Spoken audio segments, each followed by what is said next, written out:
Hello नमस्कार दोस्तों, मैं दीपक कुमार और दीपक जीएस क्लासेज में आपका स्वागत है। आज हम लोग आगे टॉपिक पढ़े, कुछ मोटिवेशनल कोट जान लेते हैं। जीवन में कठिनाइयाँ हमें बर्बाद करने नहीं आती है, बल्कि हमारे अंदर छुपी हुई पावर को, शक्ति को बाहर निकालने आती है। देखिए, अगर जो जीवन में कठिनाई आती है, कुछ प्रॉब्लम होता है, इसका मतलब ये नहीं कि हम कमज़ोर हो जाए, वो हमको बर्बाद कर दिए, ऐसा बात नहीं। कठिनाई आने के कारण है कि आपके अंदर जो छुपी हुई पावर है, अनलिमिटेड पावर, किसी भी आदमी हो, किसी व्यक्ति के पास असीमित पावर है, बस उसको बाहर निकालने की ज़रूरत होती है। वही है कि आप अपने आप को कभी कमज़ोर मत ना किए जो हम कमज़ोर हैं, बल्कि अपने अंदर की छुपी हुई पावर को बाहर निकालिए और आप जीवन में आगे बढ़िए। अभी जैसे लॉकडाउन है, तो इसका मतलब ये नहीं कि हम पढ़ना छोड़ दें, जो कि अभी वैकेंसी नहीं आएगा हम अभी नहीं पढ़ेंगे, बाद में आएगा तो पढ़ लेंगे। ऐसा देखिए, कोई भी चीज़ एकाएक अगर वैकेंसी आ जाएगा तो तुरंत पढ़ के आप एग्जाम नहीं निकाल सकते। इसलिए अभी लिंक पढ़ाई से बनाए रखिए और अच्छा तरह से पढ़िए, जिससे कि आप एग्ज़ाम के आते वक्त आप प्रिपेयर हो सके और एग्ज़ाम अच्छी तरह से दे सके। तो धीरे धीरे इसे छोड़ना नहीं है, पढ़ाई को लगे रहना है। आज हम लोग पढ़ेंगे अनुसूची के बारे में। अनुसूची जो है ये हमारे संविधान में अनुच्छेद को सहारा देती है। क्या अनुसूची जो है हमारे संविधान का अनुच्छेद है, आर्टिकल को सहारा देती है। यानी कि अनुसूची ने एक प्रकार का इंडेक्स है। क्या है? एक प्रकार का इंडेक्स है। देखिए, जब हमारा संविधान बना था उस समय मात्र 8 अनुसूची था। कितना अनुसूची था? 8 अनुसूची था। लेकिन अब बढ़ के कितना हो गया? 12 हो गया। क्वेश्चन आता है, जब हमारा संविधान बना था उस समय कितना अनुसूची था? तो उस समय 8 अनुसूची था, लेकिन अब वर्तमान में कितना है? वर्तमान में 12 अनुसूची है। तो हम लोग आज 12वीं अनुसूची को अच्छी तरह से पढ़ेंगे। तो देखिए, प्रथम अनुसूची कहता है कि राज्य और केंद्र शासित प्रदेशों के नाम और उसका क्षेत्र। यानी कि जब प्रथम अनुसूची में कह रहा है कि राज्य और उसके केंद्र शासित प्रदेशों के नाम और उसको क्षेत्र के बारे में अध्ययन करना। क्या? उसके नाम और उसके क्षेत्र के बारे में अध्ययन करना। किसका? राज्य और उसके केंद्र शासित प्रदेश के बारे में। देखिए, जब संविधान का प्रथम पेज उल्टाइएगा उसमें डायरेक्ट आपको अनुसूचित जाति, जनजाति, दल बदल कानून, इस सब के बारे में नहीं दिया जाएगा। उसके पहले पेज में उल्टाइएगा तो भारत का पूरा विस्तार से वर्णन किया हुआ। क्या? भारत का, इंडिया का, अपना पूरा इंडिया के पूरे राज्य और केंद्र शासित प्रदेश का विस्तार से वर्णन किया हुआ। तो प्रथम अनुसूची यही है कि भारत के राज्य और उसके केंद्र शासित प्रदेशों के नाम, उसके क्षेत्र के बारे में अध्ययन करना। दूसरा अनुसूची कहता है कि वेतन और भत्ता। क्या? वेतन और भत्ता। तो हम लोग तो पढ़ लेते हैं सिंपल की याद करने से वेतन और भत्ता, लेकिन वेतन और भत्ता में भी सभी का वेतन और भत्ता के बारे में नहीं दिया। दूसरा अनुसूची में आपको कुछ विशिष्ट पदाधिकारी है जो उसी के बारे में इसमें वेतन और भत्ता का प्रावधान दिया गया। उसमें किसका किसका? देखिए, ये सेंट्रल गवर्नमेंट का देख लीजिए, स्टेट गवर्नमेंट, यानी कि सेंट्रल लेवल का और स्टेट लेवल का। सेंट्रल लेवल में राष्ट्रपति, स्टेट में राज्यपाल, यानी कि एक दूसरे का समकक्ष है। सेंट्रल में राष्ट्रपति है तो उसी तरह स्टेट में राज्यपाल है। तो राष्ट्रपति, राज्यपाल, लोकसभा अध्यक्ष, उपाध्यक्ष, विधानसभा अध्यक्ष और उपाध्यक्ष, राज्यसभा अध्यक्ष, उपाध्यक्ष, तो कुछ विधान परिषद। देखिए, राज्यसभा अध्यक्ष के समकक्ष स्टेट में विधान परिषद होता है। क्या होता है? विधान परिषद। किसके? राज्यसभा अध्यक्ष या उपाध्यक्ष के समकक्ष आता है विधान परिषद होता है। उसके बाद सुप्रीम कोर्ट के न्यायाधीश सेंट्रल में आ जाते हैं, हाई कोर्ट के न्यायाधीश, और एक नियंत्रण एवं लेखा परीक्षक। ये जितना है, इन सब के वेतन और भत्ते के बारे में अनुसूची दूसरा में इसका प्रावधान किया हुआ है। देख लीजिए, राष्ट्रपति, राज्यपाल, मतलब जितना है सबका किस में है? अनुसूची दूसरा में। तीसरा अनुसूची क्या कहता है?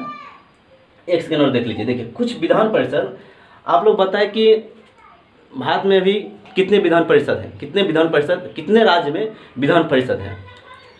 देखिए, टोटल विधान परिषद हमारे भारत में 7 राज्यों में था। कितने? 7 राज्यों में, लेकिन अभी 6 राज्य में है। कौन कौन?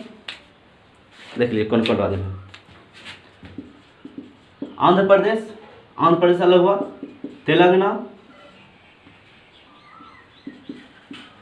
कर्नाटक,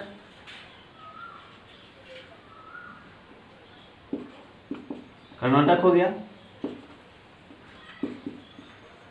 महाराष्ट्र, यूपी और बिहार। 1 2 3 4 5 6। कितने राज्य में? 6 राज्य में क्या है? विधान परिषद। इससे पहले कितना में था? 7 में थे। 7वां कौन था? जम्मू कश्मीर था, लेकिन अब जम्मू कश्मीर को तोड़ के 2 यूनियन टेरिटरी बना दिया गया, इसलिए उसका विधान परिषद हट गया। कौन कौन है? आंध्र प्रदेश। देखिए, आंध्र प्रदेश, उसी से अलग हुआ कौन? तेलंगाना, बगल में आइए इधर कर्नाटक के ऊपर जाइए महाराष्ट्र, उसके बाद यूपी, बिहार। कितना है? 6 राज्य। कितना राज्य में? 6 राज्य में भी विधान परिषद है। बहुत इंपॉर्टेंट है, इसको ध्यान लीजिए। 7 था, कितना हो गया? 6 हो गया। तो अब तीसरा अनुसूची कहता है शपथ के बारे में। तीसरा अनुसूची क्या कहता है? शपथ के बारे में। देखिए शपथ में भी कुछ सभी का शपथ के बारे में है दिया हुआ। देखिए सांसद का शपथ, विधायक यानी कि MP MLA, केंद्रीय जितना मंत्री है, उसके बाद राज्यों के मंत्री, सुप्रीम कोर्ट, हाई कोर्ट, नियंत्रण एवं लेखा परीक्षक, और एक होता है सांसदीय और विधायकी का जो चुनाव लड़ता है उसका भी शपथ के बारे में इसी तीसरी अनुसूची में दिया हुआ है। जब तीसरी अनुसूची का रहेगा किसका रहेगा? शपथ का। देखिए इसको याद करने का कोई बड़ा, तीनों अनुसूची का आप तुरंत याद कर सकते हैं। जैसे मान लीजिए कि किसी कंपनी में आपको जॉब करना, क्या किसी कंपनी में आप जॉब करना चाहते हैं, तो आप डायरेक्ट जाइएगा, उसके शपथ के बारे में नहीं बात कीजिएगा। किसी कंपनी में आप जॉब करना जाइएगा ना, तो पहले उस कंपनी के बारे में जानिएगा, कंपनी क्या है, कैसा है, उसका एरिया क्या है, हर चीज़ पहले कंपनी के बारे में आप अच्छी तरह से जान लीजिएगा कि हमारे लायक है कि नहीं है। उसके बाद आप जब जान लेते हैं तब उसमें जाते हैं वेतन की बात करने के लिए। सिंपल सी बात अभी वही होता है, पहले क्या काम है वो नहीं देखता आदमी, पहले देखता है वेतन कितना मिल रहा है। तो जब आप कंपनी की एरिया चौहदी ले लीजिएगा तब उसके क्या उसमें बात कीजिएगा, वेतन के बारे में बात कीजिएगा। जब आपको वेतन फरिया जाएगा, वेतन के बारे में आप बात कर लिए, तब आपको बोलेगा भाई चलो एग्रीमेंट कर दो, यानी कि शपथ ले लो। हम इसमें शपथ कहेंगे, उसमें कंपनी का एग्रीमेंट होता है। बस पहला आप कंपनी के एरिया चौहदी लेंगे, यानी कि पहला भारत और भारत के राज्यों के बारे में जानना है। दूसरा आप जाते हैं वेतन और भत्ता में, वेतन के बारे में अति करते हैं, तो उसी तरह दूसरा अनुसूची में वेतन के बारे में, वेतन और भत्ता के बारे में जानना है। तीसरा अनुसूची जब वेतन ले लिए, अब उसमें आप जब आपको वेतन की बात हो जाएगा कंपनी में, तो आपको एग्रीमेंट कराएगा ना भाई कितने साल का उसमें कंपनी में रहिएगा नहीं रहेगा। वही होता है कि तीसरा अनुसूची में क्या शपथ है।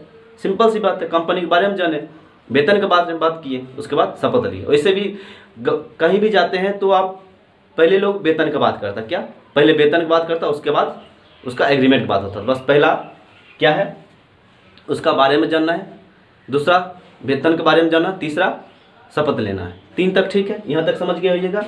अब देखिए चौथी अनुसूची में राज्यसभा के सीटें के बारे में बताएगी। इसके राज्यसभा की सीटें आर्टिकल 80 में इसका बात, राज्यसभा के बाद किस में है? आर्टिकल 80। देखिए कुछ कुछ आर्टिकल को भी हम यहाँ से अध्ययन करते जाएंगे, जानते जाएंगे। तो राज्यसभा के जो सीटें के बारे में जानना है किसमें? चौथी अनुसूची में। 3 तक कोई दिक्कत नहीं होगा, चौथी जान लेते हैं क्या? राज्यसभा की सीटें। देखिए चौथी अनुसूची में बात किया गया किस राज्य से कितना राज्यसभा कितना, किस राज्य से कितना राज्यसभा, किस राज्य में कितना राज्यसभा सीटें होगी। अभी देखिए जितना बात किया गया है संविधान में उतना ही जाएगा, ये नहीं कि किसी में 5 है तो उसमें 7 लेके चले, अपना मन मर्जी से नहीं डालना, जितना बात किया गया है उतना ही जाएगा। तो चौथी अनुसूची क्या है? राज्यसभा की सीटें। 3 तक ध्यान हो गया, चौथी बस ध्यान रखिए माइंड में, क्या है? राज्यसभा की सीटें। ये 20 से माइंड से निकल जाता है। चौथी क्या है? राज्यसभा की सीटें। 5वीं अनुसूची कहते हैं कि अनुसूचित क्षेत्र एवं अनुसूचित जनजाति के क्षेत्र के प्रशासन एवं नियंत्रण के बारे में, यानी कि अनुसूचित जाति और अनुसूचित जनजाति के क्षेत्र और उनके प्रशासन के बारे में अध्ययन करें, यानी कि SC और ST के बारे में खास करके उल्लेख किसमें? 5वीं अनुसूची, यानी कि 4-5 है नंबर है 5वीं अनुसूची, 6ठी अनुसूची ये नंबर है, इसमें नहीं लिख पाए हैं। तो 5वीं अनुसूची क्या कहता है? SC और ST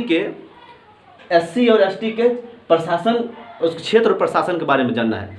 यानी कि जब खास करके विशेष प्रावधान 5वीं अनुसूची में बस SC और ST के बारे में दिया गया है। देखिए पहले होता था क्या, रियली में हुआ है कि पहले जो SC और ST के जो लोग थे, SC के देखिए गांव में होता है क्या, देखिए SC और ST में समझिए पहले। SC ये होता है कि यानी कि अनुसूचित जाति क्या होता है? अनुसूचित जाति हम लोगों के बीच ही रहते हैं, हम लोगों के जैसा रहन सहन होता है, उसका कल्चर होता है, पहनावा होता है, हर चीज़ वही होता है। बस हुआ था कि पहले ज़माने में उन लोगों पर बहुत अत्याचार किया गया था, उनको दबाया गया था, तो बस उनको थोड़ा ऊपर लाने के लिए इनको कुछ प्रावधान दिया, विशेष प्रावधान दिया गया।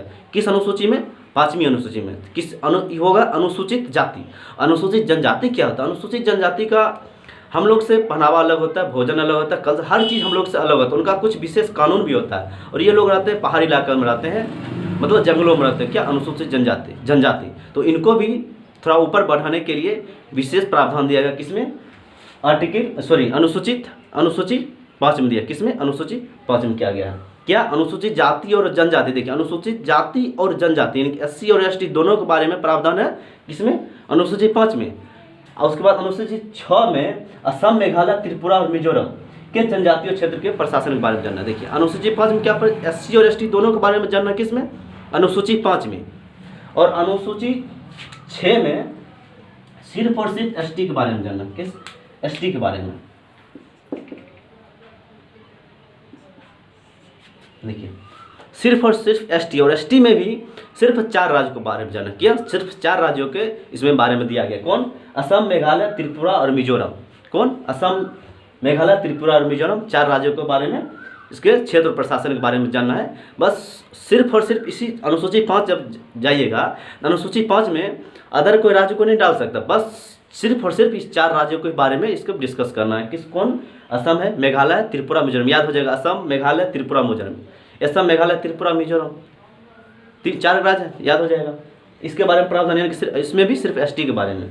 उसके बाद 7वां अनुसूची है, ये 7वां अनुसूची है। 7वां में केंद्र और राज्य के बीच शक्ति के बंटवारे के बारे में दिया। क्या?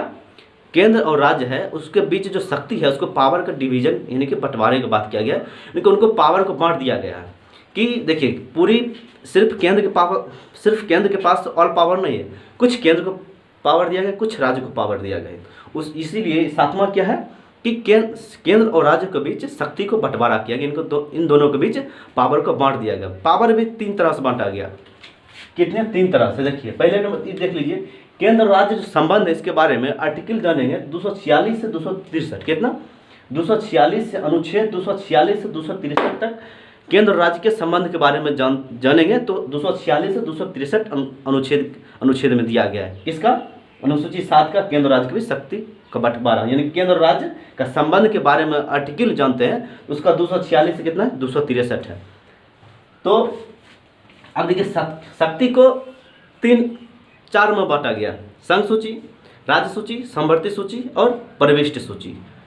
संघ सूची, राज्य सूची, समवर्ती सूची और परिशिष्ट सूची। तो 4 तरह का शक्ति को बांट दिया गया है, और किनको क्या क्या पावर दिया गया है, कितना आर्टिकल में कौन है, उसको पहले जान लेते हैं। 7वीं अनुसूची केंद्र और राज्य के बीच शक्ति का बंटवारा देखे थे। शक्ति का बंटवारा 4 तरह का। कौन? संघ सूची, राज्य सूची, समवर्ती सूची और एक परिशिष्ट सूची जोड़ा गया था। कितना? 4। तो देखिए आर्टिकल 246 से 263 तक राज्य और केंद्र के बारे में संबंध बताता है, लेकिन आर्टिकल 246 संघ, राज्य और समवर्ती सूची का जो बांटा गया, संघ सूची, राज्य सूची और समवर्ती सूची, एक है परिशिष्ट सूची, उसको अलग दूसरा आर्टिकल। लेकिन 246 में ही तीनों का, किसका? संघ, राज्य और समवर्ती, संघ सूची, राज्य सूची और समवर्ती सूची, ये तीनों का आर्टिकल 246 में ही बस इसको 1, 2, 3 करके बांट दिया गया। देखिए 246 का 1 में संघ सूची का वर्णन किया गया। क्या? संघ सूची का किसमें? 246 का 1 में। देखिए हमारा संविधान मूल रूप से, इसे पिछले क्लास में पढ़े थे, मूल रूप से अनुच्छेद 395 है। क्या? अनुच्छेद 395। लेकिन उसमें जैसे अभी देखिए इसमें 246 1 है, 246 2 है, 246 3 है, 3 को बढ़ गया। मेन कितना? देखिए मूल कितना है? 246, लेकिन उसमें 246 1 कर दिया, 2 कर दिया, 3 कर दिया, 3 तो बढ़ गया, इसलिए बढ़ के 450 प्लस हुए। लेकिन मूल रूप से संविधान हमारा कितना? 395 ही है। तो आर्टिकल 246 मूल रूप से संघ सूची, राज्य सूची और समवर्ती सूची में बात किया, लेकिन उसको अलग अलग कर दिया गया। 246 के 1 में देखेंगे संघ सूची के बारे में। संघ सूची में जो कानून बनने का अधिकार होता है वो केंद्र के पास होता है। सिर्फ और सिर्फ संघ सूची का जो भी विषय आएगा उसमें कानून कौन बना सकता है, यानी अधिकार उसमें किसका रहता है? केंद्र सरकार का। तो वह सिर्फ और सिर्फ केंद्र सरकार ही बना सकती है, उसमें कोई स्टेट गवर्नमेंट उसमें हस्तक्षेप नहीं करता है। देखिए इसमें विषय पहले कितना था, यानी कि कानून बनने का जो टोटल मुद्दा था, यानी कि टोटल जो विषय था वो 97 पहले था। 97 विषय पर पहले केंद्र सरकार कानून बना सकता था, लेकिन अब कितना कर दिया गया? 100 कर दिया। यानी कि पहले 97 था विषय, अब कितना है? 100 हो गया। तो क्वेश्चन आता है कि अभी विषय कितना है? तो अभी 100 है। तो जैसे लेकिन रक्षा मामला हुआ, विदेश मामला हुआ, मुद्रा हुआ, बैंक हुआ, इस सब मामलों में सिर्फ और सिर्फ केंद्र सरकार ही इसमें कुछ निर्णय कर सकती है। अब रक्षा मामला में ऐसा नहीं, जैसे राफेल डील हुआ तो कौन गए थे? राज्य मंत्री गए थे, राजनाथ सिंह गए थे, गृह मंत्री। तो रक्षा मंत्री कौन गए थे? राजनाथ सिंह गए थे। ऐसा हुआ नहीं कि कोई स्टेट में कोई गृह मंत्री है, चाहे स्टेट में कोई मुख्यमंत्री है, चाहे नीतीश कुमार हमारे मुख्यमंत्री हैं, तो वो तो नहीं गए डील करने के लिए। कौन गए? स्टेट गवर्नमेंट का आदमी गया। तो कौन बना रहा है? State government. विदेश है, विदेश से कोई मीटिंग होता है, ऐसा होता नहीं कोई, ऐसा नहीं ना कोई अपना राज्य का मंत्री चल जाता है, जाएगा लेकिन स्टेट गवर्नमेंट के कहने पर जाए, सेंट्रल गवर्नमेंट के कहने पर जाएगा, लेकिन मेन उसका हेड कौन हुआ? सेंट्रल गवर्नमेंट की केंद्र सरकार हुआ। तो संघ सूची केंद्र के पास रहता है। पहले 97 विषय था, अब कितना? 100 विषय है। कौन कौन है, रक्षा है, विदेश है, मुद्रा है, बैंक है, बहुत सारे, यानी कि 100 टोटल विषय, इसी तरह 100 विषय है जिसमें सिर्फ केंद्र के पास आते हैं। दूसरा समवर्ती सूची। समवर्ती सूची अनुच्छेद, ये आर्टिकल है, ये क्या है, ये आर्टिकल 246 यानी अनुच्छेद है। अनुच्छेद 246 के 2 में समवर्ती सूची के बारे में बताया गया है। उसमें जो समवर्ती सूची होता है इसमें केंद्र और राज्य दोनों मिलकर कानून बनाते हैं, लेकिन मतलब मेन मुख्य कौन रहेगा, केंद्र। जैसे दोनों में कुछ हो जाता मतभेद तो माना किसका जाएगा, केंद्र का माना जाए, लेकिन बनाता है कौन, केंद्र और राज्य दोनों मिलकर बनाता है। किसमें, समवर्ती सूची में। कौन अनुच्छेद है, 246 का 2 है। इसमें विषय देखिए, पहले 46 था, अब बढ़ के 52 हो गया। कितना, पहले कितना था, 46 था, बढ़ के 52 हो गया। जैसे शिक्षा पर देखते हैं, CBSE होता है, BSE होता है, यानी कि सेंट्रल गवर्नमेंट का होता है कि स्टेट गवर्नमेंट का होता है, यानी कि दोनों मिल इसमें काम करते हैं। शिक्षा पर सेंट्रल गवर्नमेंट भी काम करता है, स्टेट गवर्नमेंट भी काम करता है। बिजली है, मापन है, जनसंख्या नियंत्रण है। जैसे कोई भी स्टेट गवर्नमेंट चाहेगा तो जनसंख्या नियंत्रण अपना कानून बना सकता है, और स्टेट मतलब सेंट्रल गवर्नमेंट भी बना सकता है, यानी कि दोनों मिलकर इस पर काम करता है। कौन, सेंट्रल और स्टेट दोनों मिलकर। किसमें, समवर्ती में। कितना अनुच्छेद में, 246 का 2 में। और तीसरा है 246 का 3, इसमें राज्य सूची के बारे में बताया गया। 246 का 3 राज्य सूची। राज्य सूची में जो कानून बनाने का अधिकार होता है सिर्फ और सिर्फ राज्य सरकार को होता है, इसमें और कोई हस्तक्षेप नहीं कर सकता, सिर्फ और सिर्फ राज्य सरकारें बना सकती है। इसमें पहले विषय था कितना, 66, अब 61 है। पहले कितना था, 66 था, लेकिन अब 61 है, यानी कि पहले 66 विषय पर राज्य सरकारें कानून बनाती थी, यानी कानून बना सकती थी। अब 61 विषय पर राज्य सरकारें कानून बनाती हैं। इसमें से मान लीजिए कृषि है, जल संसाधन है, पुलिस है। तो देखिए पुलिस किसके पास रहता है, राज्य सरकार के पास रहता है। ऐसा देखें कभी कि भारत सरकार का कोई स्टेट में पुलिस रहता है, भारत सरकार पुलिस रहता है। पुलिस हर सरकार अपना हर स्टेट अपना पुलिस निकालती है, वैकेंसी भी आता है, कुछ भी होता है तो स्टेट लेवल का होता है। जैसे बिहार पुलिस हुआ, हरियाणा पुलिस होता है, ऐसा तो होता है ना, भारत पुलिस होता है, बिहार पुलिस होता है, हर स्टेट का अपना पुलिस होता है, यानी कि पुलिस पर किसका अधिकार होता है, स्टेट गवर्नमेंट का रहता है। और ये तो 3 सूची हो गया, किसमें, आर्टिकल 246 में। लेकिन एक और बताए थे, 4 सूची बताए थे ना, 4 बांटा गया। देखिए तो 3 सूची तक तो उस समय ठीक था, लेकिन उस समय देखिए संविधान निर्माताओं में कितना अग्र सोची थे। उन्होंने सोचा चलो ये 3 तो ठीक है, 3 बना दिए, लेकिन हो सकता है भविष्य में और कोई चीज़ आ जाए। हमारे समय में अभी जो नहीं है, आगे तो और कुछ हो सकता है, इंटरनेट हो सकता है, मतलब कुछ तो सोचे होंगे आगे और कुछ बढ़ सकता है। जो बढ़ा जाएगा, जो बढ़ेगा उसको अवशिष्ट सूची में डाल, किसमें, अवशिष्ट सूची में डाल दिया जाएगा। अभी जो नहीं है वर्तमान में, आगे जो बढ़ेगा, कुछ चीज़ नया आविष्कार होता है, कुछ होता है, तो उसको किस में डाल दिया जाएगा, अवशिष्ट सूची में डाल दिया। देखिए उस समय इंटरनेट था नहीं था, तो इंटरनेट हुआ, सॉफ्टवेयर, हार्डवेयर हुआ, सब किस में डाल दिया जाता है, अवशिष्ट सूची में डाल दिया जाता है। इसको आर्टिकल 248, कौन, आर्टिकल 248 में, जैसे सॉफ्टवेयर हुआ, हार्डवेयर हुआ, IT हुआ, इंटरनेट हुआ, उस समय इंटरनेट था नहीं था, तो उन्होंने देखिए कितना सोचे थे कि अभी जो नहीं है, आगे भविष्य में कुछ आ सकता है, तो उसको किस में डाला जाएगा, अवशिष्ट सूची में डाला जाएगा। और इसमें कमांड किसका रहेगा, सांसद का रहता है। कमांड किसका रहेगा, सांसद का रहेगा। मुख्य रूप से इसमें कमांड रहता है सांसद का। अगर एग्जाम में सांसद नहीं आता तब केंद्र माना, लेकिन मेन अगर जो सांसद और केंद्र दोनों हो तो सांसद को माना। किसमें, अवशिष्ट सूची में। मेन कौन है, सांसद है। अगर सांसद नहीं आता है तो केंद्र को मानना है। ये अवशिष्ट सूची हो गया। 7वीं खत्म। 8वीं में भाषा के बारे में दिया। क्या, भाषा के बारे में। 8वीं अनुसूची हमारा क्या कहता है, मानक भाषाओं के बारे में दिया गया। देखिए अभी हमारे संविधान में कितना भाषा है, 22 भाषा था, लेकिन जब संविधान बना था उस समय टोटल कितना भाषा था, 14 भाषा था। कितना, 14। देखिए एक कमिटी आया था, फजल अली, हाँ फजल अली समिति आयोग का गठन हुआ था 1955 में। उन्होंने रिपोर्ट सौंपा। कब, 1955 में फजल अली आयोग ने रिपोर्ट सौंपा। और 1956 में 14 स्टेट बना था। कितना, 14, जिसमें प्रथम स्टेट बना था आंध्र प्रदेश। भाषाई आधार पर प्रथम स्टेट कौन बना, कौन, तो आंध्र प्रदेश। 1953 में कौन बना, आंध्र प्रदेश। ध्यान, क्वेश्चन आता है बार-बार एग्जाम में कि भाषाई आधार पर बनने वाला भारत का पहला राज्य कौन है, तो आंध्र प्रदेश है। कब बना, 1953 में। तो देखिए 1955 में फजल अली रिपोर्ट सौंपते हैं और 1956 में 14 राज्य बनता है। कितना, 14। और 14 भाषा उसमें जब संविधान बना था तो मूल रूप से उसमें 14 भाषाएं हमारे संविधान में थी। लेकिन अब कितना है, 22 है। टोटल कितना, 22 है। कैसे बढ़ा, पहले 1 बढ़ा, 3 बढ़ा, फिर 4 बढ़ा। देखिए यानी प्लस है, इसका मतलब है कि कुछ न कुछ संशोधन हो रहा है संविधान में। संविधान को आप बदल नहीं सकते, बस उसको संशोधन करके उसको संशोधन कर सकते, उसको बदल नहीं सकते। तो उसमें देखिए प्लस है, इसका मतलब समझिए संशोधन। प्लस है, +3 प्लस है, यानी कि 3 जगह संशोधन है, उसके बाद जोड़ा गया इतने भाषा को। तो पहली बार एक भाषा जोड़ा गया, किसको, सिंधी को। पहली बार किसको जोड़ा गया, सिंधी को जोड़ा गया। 21वें संविधान संशोधन द्वारा जोड़ा गया था। किस 21वें संविधान संशोधन द्वारा, कब? 1967 में। 1967 में 21वें संविधान संशोधन द्वारा किसको जोड़ा गया? सिंधी। तो पहली बार एक भाषा को जोड़ा गया था हमारे संविधान में। उसके बाद 3 भाषा को जोड़ा गया था। कोई कितने?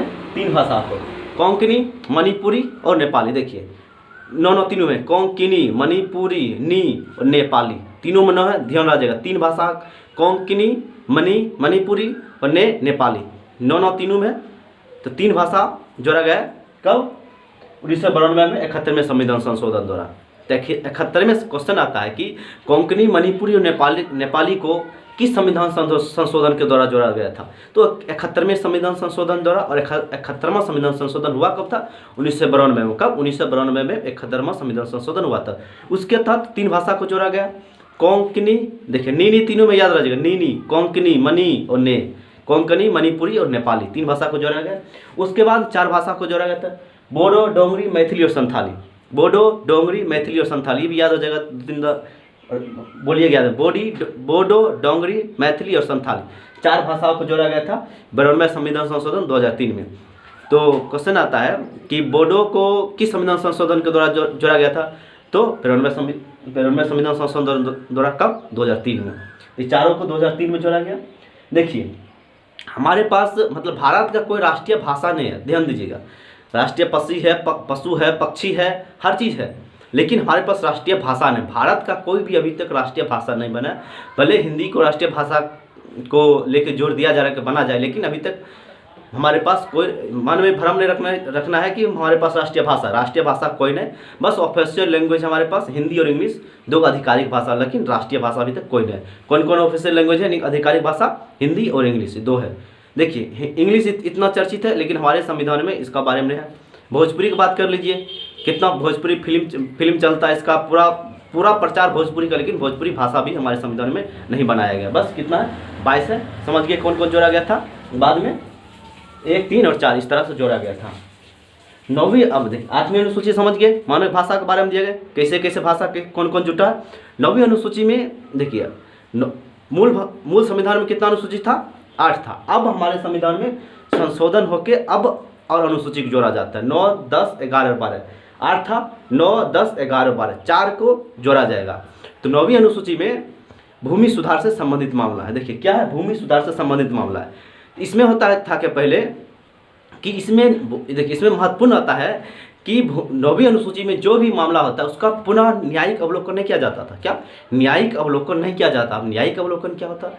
न्यायिक अवलोकन की अब इसको जो 9वीं अनुसूची में आ गया ना, उसको आप पुनः मतलब न्यायिक अवलोकन मतलब कि दोबारा उसको न्याय में बदल नहीं सकते थे। इसका न्यायिक अवलोकन नहीं किया जा सकता। किसमें? 9वीं अनुसूची को जो भी विषय इसमें डाल दिया गया, जो चीज़ में डाल दिया उसको न्यायिक अवलोकन नहीं कर सकते हैं।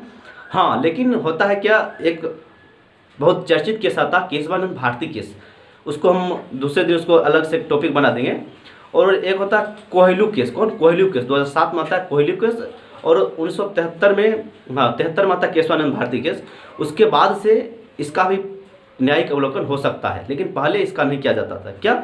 9वीं अनुसूची में जो भी विषय आता था उसका न्यायिक अवलोकन नहीं किया जाता था। देखिए भूमि सुधार लाने की जरूरत था, क्योंकि देखिए पहले क्या था कि जमीन का जो था ना पावर पूरा जमींदारों के पास दे दिया गया था। क्या? जमींदारों को शुरू से ही आप जानते हो अंग्रेजों के समय से ही जमींदारी प्रथा आता था, यानी कि छोटा जो गरीब मजदूर का लोग जो ज़मीन था उसको जमींदार हड़प लेता था, या कोई ना कोई माध्यम से उसको ले लिया जाता था, और पूरा का पूरा ज़मीन का जो मालिक हो जाता था एक जमींदार, मतलब हजार बीघा 55,000 बीघा का एक आदमी होता था। तो भाई एक आदमी उतना ज़मीन का मालिक हो गया, तो इसमें गरीब आदमी कहाँ जाएगा? इसलिए भूमि सुधार ये कानून लाएगा। कौन अनुसूची में? 9वीं अनुसूची में। देखिए 10वीं अनुसूची दल बदल कानून से संबंधित है। क्या? दल बदल कानून से लिख लेते हैं पहले तो। देखिए 9वीं अनुसूची में क्या बोले? भूमि सुधार से संबंधित है। मूल संविधान कितना था? 8 था, लेकिन इसके बाद 9, 10, 11, 12 को जोड़ा गया। तो प्रथम संविधान का जो संशोधन हुआ था 1951 हुआ था। कब? प्रथम संविधान संशोधन 1951 के द्वारा ही 9वीं अनुसूची को जोड़ा गया था। क्वेश्चन आता है कि प्रथम संविधान संशोधन कब हुआ? तो 1951 हुआ, और इसी के द्वारा 9वीं अनुसूची को जोड़ा गया है। उसके बाद देखिए 10वीं अनुसूची दल बदल कानून से संबंधित है। दल बदल कानून इंदिरा गांधी और राजीव गांधी के समय की बात है। पहले होता था क्या, कोई पार्टी से जीत गया और किसी पार्टी जैसे कोई आरजेडी से जीत गया और जीतने के बाद क्या होता था, बीजेपी में चला जाता था बिना कोई कंडीशन के। अब भाई जीता है आरजेडी के अथी पे, उसके पार्टी से, उसके सपोर्ट से जीता है और जाके तो बीजेपी में मिल गया, ये तो अच्छी बात नहीं है। इसलिए दल बदल कानून लाया गया कि अब कोई भी पार्टी जो इस तरह से करता है बिहेव, तो उसको बर्खास्त कर दिया जाएगा, यानी कि उसको हटा दिया जाएगा। हाँ, कुछ कंडीशन लगा दिए, कंडीशन के तहत आप एक पार्टी से दूसरे पार्टी में जा सकते हैं, लेकिन पहले ऐसा नहीं था। इसलिए इसको दल बदल कानून लाया गया था। क्यों? किस अनुसूची के तहत? बहुत ही चर्चित है और बहुत सारे एग्जाम में पूछा जाता है कि दल बदल कानून किस अनुसूची से संबंधित है, तो 10वीं अनुसूची से संबंधित है। उसके बाद देखिए 11वीं अनुसूची। 11वीं अनुसूची पंचायती राज से संबंधित है। इसको जो है 73वां संविधान संशोधन द्वारा जोड़ा गया था। कब? 1992-93 में 73वां संशोधन आया और 73वां संविधान संशोधन के द्वारा पंचायती राज को जोड़ा गया। तो क्वेश्चन आता है कि 73वां संविधान संशोधन किससे संबंधित है? तो पंचायती राज से संबंधित है। किससे? पंचायती राज से। कौन? 73वां संविधान संशोधन। ये देखिए 6 तक उतना इंपॉर्टेंट नहीं था अनुसूची, 6 के बाद जितना भी अनुसूची है सब इंपॉर्टेंट है एग्जाम के दृष्टिकोण से और अधिकांशतः एग्जाम में पूछ लिया जाता है। तो 73वां संविधान संशोधन किससे संबंधित है? पंचायती राज से संबंधित है। देखिए इसको 1992-93 में जोड़ा गया है। पंचायती राज के सदस्य होने के लिए सबसे कम उम्र चाहिए। आप पंचायती राज से ऊपर जाते हैं, पंचायत लेवल से ऊपर जाते हैं तो 25, 30, 35 तक उम्र रहता है, तब आप उसको इलेक्शन लड़ सकते हैं, उसका सदस्य हो सकते। लेकिन एक पंचायत सदस्य है, पंचायती राज में जो होता है, मुखिया हुआ, सरपंच हुआ, इसमें आपको 21 साल, कितना चाहिए? 21 साल।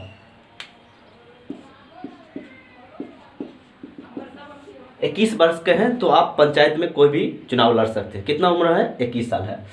देखिए उसके बाद 11वीं हो गया। 12वीं अनुसूची, इसी के कुछ दिन का आध बाद होता है, 11वीं और 12वीं आ जाता है। इसको 74वां संविधान संशोधन, 73वां में पंचायती राज आया और 74वां संविधान संशोधन में नगर निगम यानी कि नगर पालिका को जोड़ा गया था।